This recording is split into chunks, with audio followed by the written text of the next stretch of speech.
Então, feito esse primeiro apanhado sobre as cores, sobre o comportamento da luz, sobre o funcionamento da reflexão e da absorção da luz para que sejam refletidas as cores, para que a gente consiga ver as cores, e você sabendo agora os padrões de cor para cor pigmento, lembrando que é o CMYK, e para cor luz, que é o RGB, a gente vai entender um pouco melhor agora como isso funciona na prática dentro das câmeras fotográficas digitais, começando pelos sensores. Então a gente já viu um pouquinho sobre sensor na primeira aula, e no decorrer das duas últimas aulas a gente falou um pouco, falando da luz e falando da maneira como é feita a fotografia de forma introdutória. A gente acabou citando os sensores algumas vezes. Na história, quando a gente falou da história da fotografia e chegou à fotografia digital,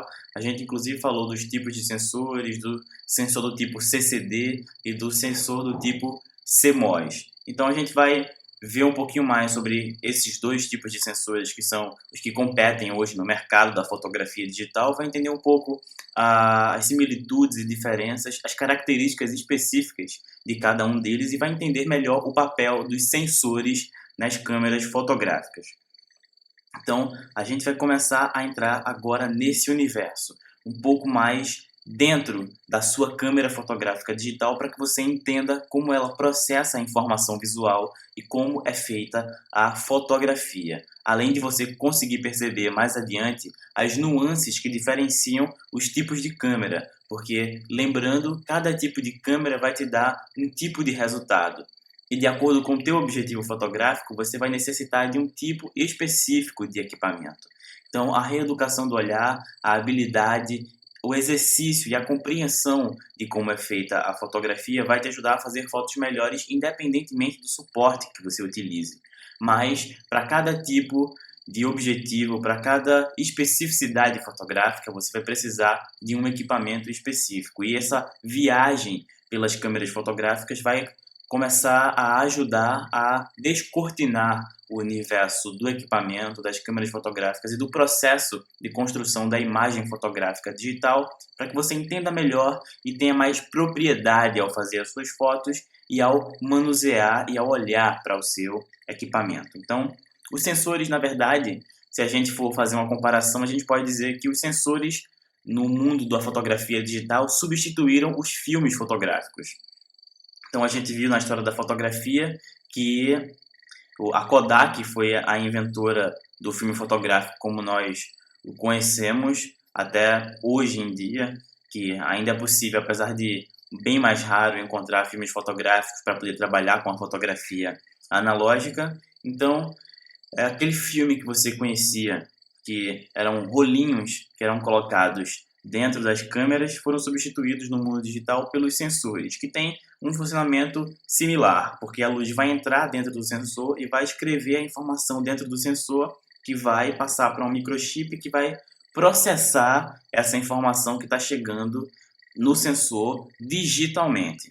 Então, em linhas básicas, a gente poderia fazer essa comparação. Os sensores nas câmeras fotográficas digitais equivalem ao que eram os filmes fotográficos. E você vai perceber no decorrer dessa aula, e se você pesquisar mais a respeito, seguir as nossas recomendações para poder entender melhor e se aprofundar no conteúdo, nos assuntos, você vai ver que muitas das linguagens e muitos dos termos utilizados e até mesmo o funcionamento vai ser bastante parecido, vai ser análogo ao dos filmes fotográficos. Então, vamos agora apresentar diretamente os sensores fotográficos a vocês. Então, nessa imagem vocês conseguem ver dois tipos diferentes de sensores fotográficos. São os sensores mais comuns, como já falei, dentro da fotografia digital. A gente tem o sensor do tipo CCD, que é esse que você consegue ver à esquerda, e ele é um pouco maior do que o sensor CMOS, e ele se você utiliza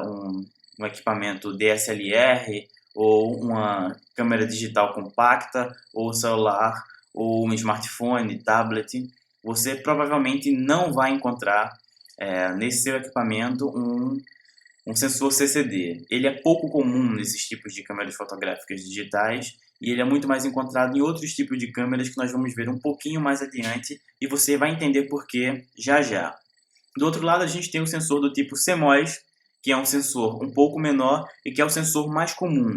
É o que ganha cada vez mais mercado e é muito fácil. Em quase todos os equipamentos fotográficos que você encontra hoje facilmente no mercado, principalmente as câmeras DSLR, as câmeras de celulares, de tablets, smartphones, são todas feitas com sensores do padrão CMOS. Então, são os dois tipos que concorrem no mercado de sensores e que são tipos diferentes. A gente vai passar a entender agora quais são as diferenças e as especificidades de cada um. Porque o sensor, se o sensor, lembre-se, é análogo ao filme fotográfico, então o sensor é uma das chaves principais para a qualidade da tua imagem. Assim como você comprava, por exemplo, um filme de boa qualidade de um fabricante que você conhecesse e que tivesse um ISO, que é uma determinada sensibilidade maior, que conseguisse captar melhor a luz.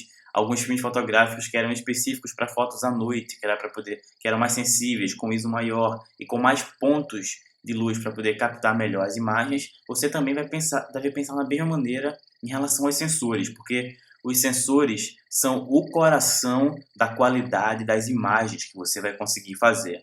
Então, eles são muito importantes. E aí, as principais diferenças são que os sensores CCD, que são aqueles maiores que você viu na imagem, eles são mais sensíveis à luz, ou seja, eles têm maior sensibilidade e conseguem captar melhor a luz. Eles capturam imagens melhores porque eles armazenam mais pontos de luz. Então, ele consegue captar mais luz, ele consegue captar mais nuances das imagens que são fotografadas. Então, ele tem um poder de captura de imagem muito maior. A qualidade de imagem de um sensor CCD vai ser quase sempre melhor do que a qualidade da imagem de um sensor do tipo CMOS. No entanto, dificilmente você vai encontrar um equipamento com um sensor CMOS. E você também não deve, por isso, porque os sensores CCD são melhores, pensar que precisa a qualquer custo e que seu equipamento precisa ser sempre um equipamento que tenha um sensor CCD. Você pode fazer fotos maravilhosas e trabalhar tranquilamente apenas com equipamentos que utilizam sensores CMOS. É o meu caso, por exemplo. Todo o meu equipamento, as minhas câmeras DSLR e os próprios smartphones que não são fabricados com sensores CCD, todos os meus equipamentos utilizam a tecnologia CMOS no sensor, mas é possível trabalhar e fazer belas imagens com ele.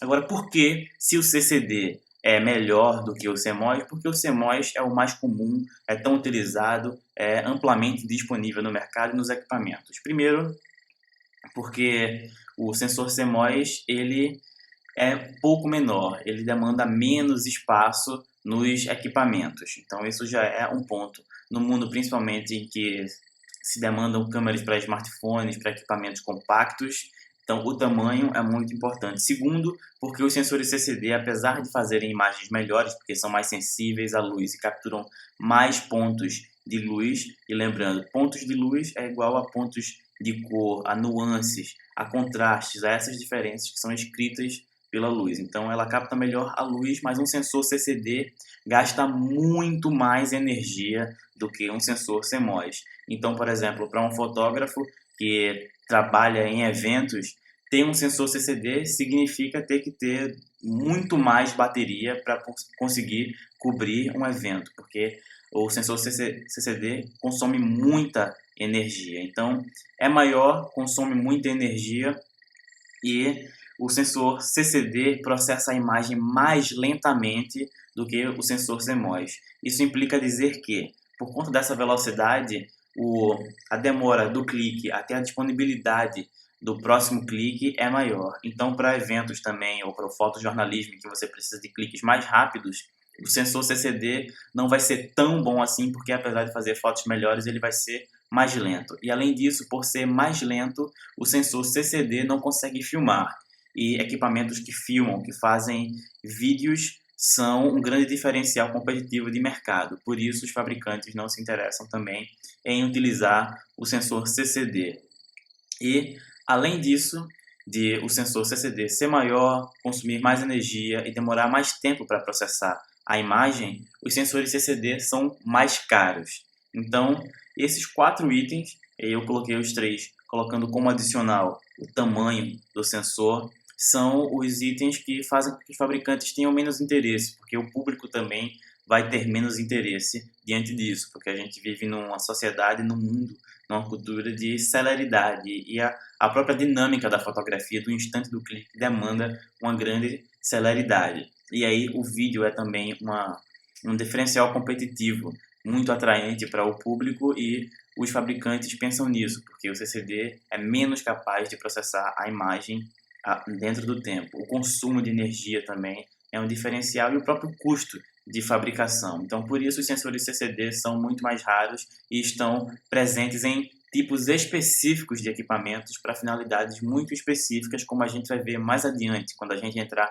especificamente nos tipos de equipamento. E os sensores CMOS são muito comuns, mas, repito, você não precisa se preocupar porque você tenha apenas um equipamento com sensor CMOS. Você pode fazer um trabalho de profissional tranquilamente apenas com equipamentos que utilizam o sensor do tipo CMOS.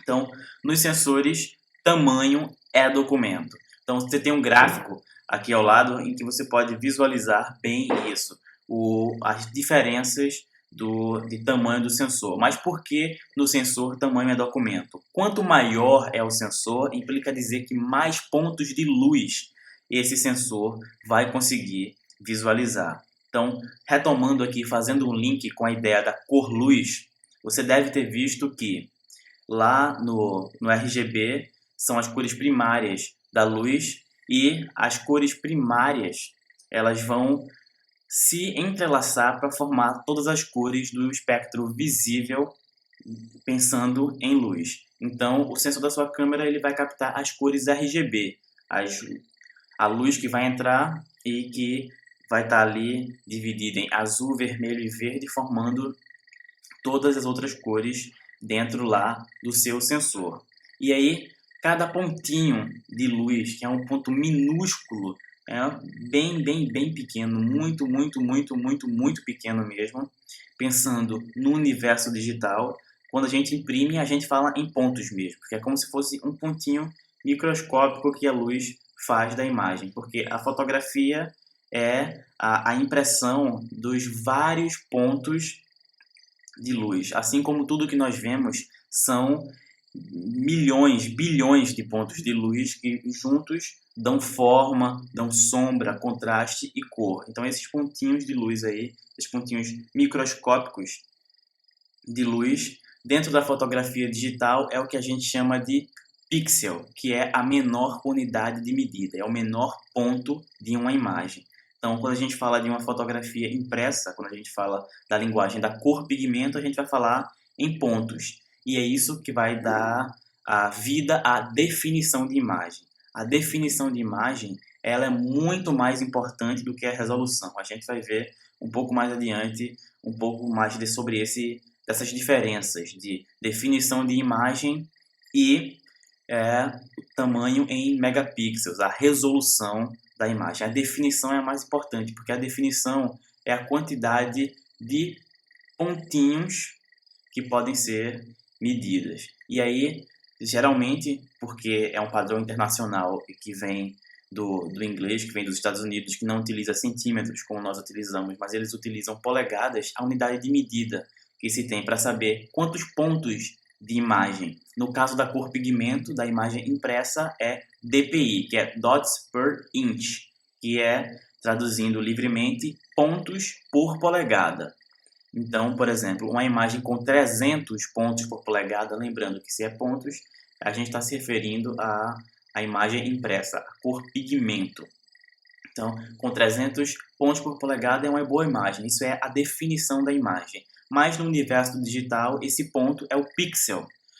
O pixel é esse menor ponto de luz, é a menor medida dentro da imagem. E aí, passando para o universo digital, da cor-luz, em vez de DPI, a gente vai utilizar PPI, que é Pixels per Inch, pixels por polegada. Então, a numeração vai ser sempre a mesma, só que em vez de ser pontos, a gente vai estar trabalhando com pixels. Então, DPI para cor pigmento e PPI para cor luz. para trabalhar a definição de imagem, que é a quantidade de pontos de luz por polegada que a imagem vai conseguir captar. E é isso que vai estar no sensor. Cada polegada do seu sensor vai conseguir captar tantos pontos de luz, tantos pontos de imagem. E quanto maior for o sensor da sua câmera, maior vai ser a quantidade de pontos de luz que ele vai conseguir captar. E se ele capta mais pontos de luz, ele capta mais detalhes da imagem. E se capta mais detalhes da imagem, ele capta a imagem com mais qualidade. Então, tamanho é documento quando a gente fala de sensor, justamente por isso, porque quanto maior for o sensor da sua câmera, mais pontos de luz ele vai conseguir captar e, por consequência, maior vai ser a qualidade. Então, olhando aqui para o gráfico, a gente tem aqui em azul, um azul um pouco escuro, esse 1/1.7 polegada. Então, esse 1/1.7 polegada é o tamanho do mais comum nos smartphones, que é o tamanho do iPhone 4S, por exemplo, do Samsung S3, do Galaxy Note. A maior parte dos smartphones que a gente tem hoje utilizam esse tamanho de sensor, que é o 1.7 polegada. Então, ele tem uma determinada definição de imagem e tem esse tamanho aqui. Então, é essa a área de imagem que ele vai conseguir captar. É como se fosse o tamanho do quadro fotográfico que esse sensor vai conseguir captar. Então, por exemplo, para poder manter a qualidade de imagem, ele não vai conseguir fazer um quadro muito grande. Então, por exemplo, aqui, se tem meu rosto, ele vai fazer a foto do meu nariz, para poder ter mais qualidade. Então, pensando nessas nuances. E ele não vai conseguir captar tantos pontos de luz, por isso a qualidade dele é um pouco menor. E aí a gente tem alguns outros tipos de definição. Hoje, vem crescendo no mercado um tipo de sensor e um conceito de tecnologia em fotografia digital, que é o 4/3, 4/3 System. Então, o fotografia 4/3 é justamente uma tecnologia que diminui nas câmeras muitos dos equipamentos e dos recursos que eram necessários por conta das câmeras dialógicas e tornam quase 100% digital o procedimento fotográfico, inclusive o de captação. E aí tem algumas diferenças específicas que eu vou poder explicar um pouco mais adiante quando eu estiver falando de como é captada a imagem dentro dos tipos de câmera que a gente vai ver já já.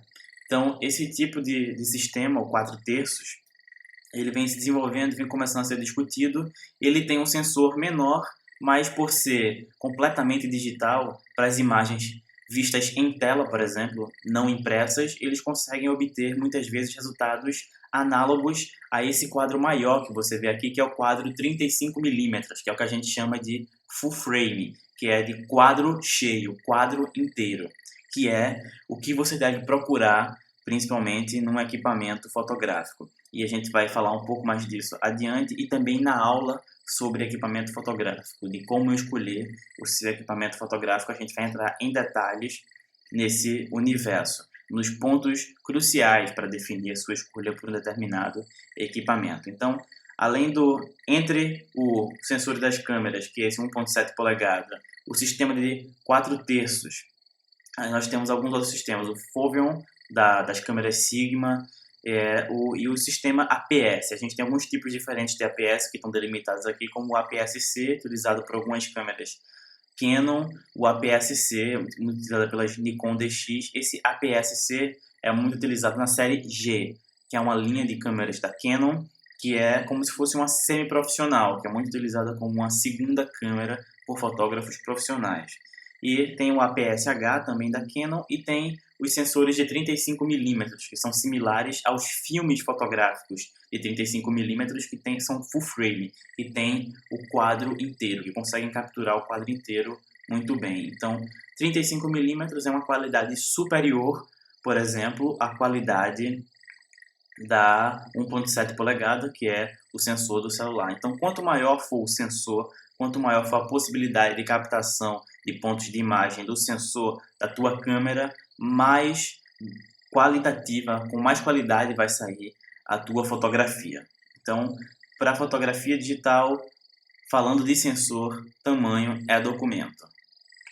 E aí, voltando para o assunto que eu falei em relação à definição de imagem e resolução de imagem, lembre-se sempre disso. Definição é diferente de resolução. A definição é a quantidade de pontos de luz por polegada que é possível ter naquela imagem, o que vai determinar a qualidade ali, porque se eu tenho mais pontos de luz, eu tenho mais informação visual e tenho mais qualidade. Se eu tenho menos pontos de luz, eu tenho menos informação visual e tenho menos qualidade. Por outro lado, a resolução é o tamanho da imagem. Então, o 10 megapixels, 20 megapixels, 30 megapixels é o tamanho da imagem. Então, você vai ter ali uma imagem enorme, gigantesca. Então, sei lá, você tem 30 pixels de imagem. Isso quer dizer o tamanho, a relação altura-largura. Então, você vai ter uma imagem muito grande. Mas eu posso ter uma imagem de 30 megapixels e uma definição de imagem de 72 ppi, que é 72 pixels por polegada, que é a qualidade mínima recomendada para se ver em tela. É uma qualidade boa para ver na tela do computador, na tela do smartphone, na tela do tablet, mas que já não é legal para impressão. A qualidade de impressão de uma imagem com 70 pixels por polegada já não é tão boa. Então veja, você pode ter uma resolução de imagem altíssima e uma definição de imagem baixa dentro da mesma fotografia.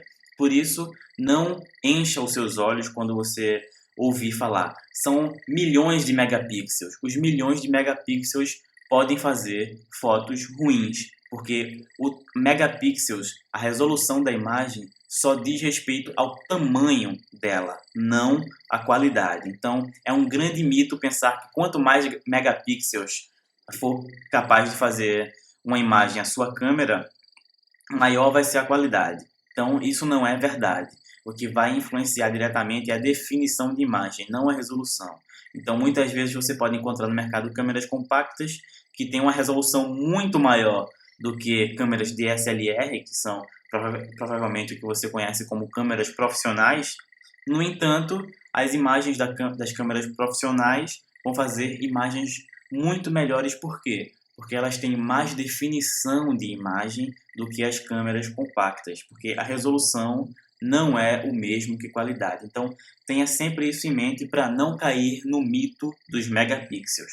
Isso é muito importante ao pensar sobre o equipamento e ao compreender melhor o equipamento e o processo de fabricação da imagem dentro das câmeras fotográficas digitais.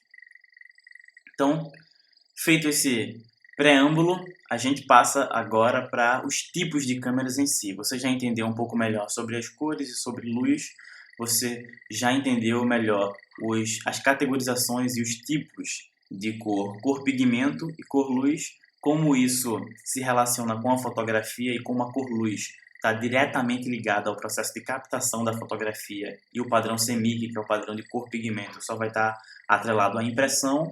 E agora você entendeu o funcionamento dos sensores, o que são, para que funcionam, de que importam e qual o papel deles, para a gente poder passar agora especificamente para os tipos diferentes de câmera.